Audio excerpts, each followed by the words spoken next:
പെരുമ്പാവൂരിൽ കഞ്ചാവുമായി പശ്ചിമ ബംഗാൾ മുർഷിദാബാദ് സ്വദേശി പിടിയിൽ. മുടിക്കൽ ചെറുവേലിക്കുന്നിൽ വെച്ചാണ് പശ്ചിമ ബംഗാൾ മുർഷിദാബാദ് സ്വദേശി 26 വയസ്സുകാരൻ മലയക്കുൽ ഷേഖ് എന്നയാളെ പിടിച്ചത്. 1.559 കിലോഗ്രാം കഞ്ചാവാണ് ഇയാളുടെ പക്കൽ നിന്നും കണ്ടെടുത്തത്. നമ്മൾ ഇതിന്റെ ഒന്ന് വെയിറ്റ് ഇതിന്റെ കുറയ്ക്കുവാണ് കേട്ടോ. അത് വെയിറ്റ് കുറച്ചു 13 ഗ്രാമാണ് അതിനകത്തുള്ളത്. നമുക്ക് ഇതിൻ്റെ അകത്തോട്ട് ഇത് നോക്കാം കേട്ടോ.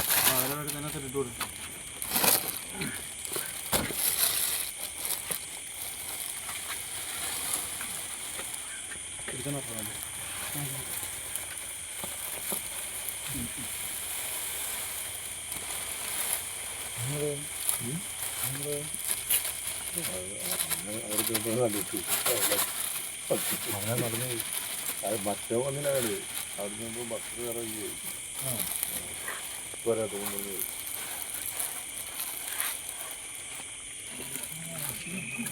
ആ വെയിറ്റ് തരേക്ക്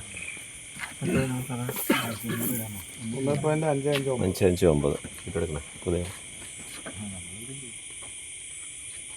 1.55 1 കിലോ 559 ഗ്രാമാണ് നമുക്കുള്ളത്. അത് കണ്ട് ബോധ്യപ്പെട്ടാണല്ലോ. കോടതിയിൽ ഹാജരാക്കിയ പ്രതിയെ റിമാൻഡ് ചെയ്തു. എക്സൈസ് സർക്കിൾ ഇൻസ്പെക്ടർ എസ് ബിനുവിന്റെ നേതൃത്വത്തിൽ നടത്തിയ പരിശോധനയിൽ Perumbavoor range inspector KP Pramod, civil excise ഓഫീസർമാരായ CM Navas, MR Rajesh, Sanoop T, Ebin P Paulose എന്നിവർ പങ്കെടുത്തു.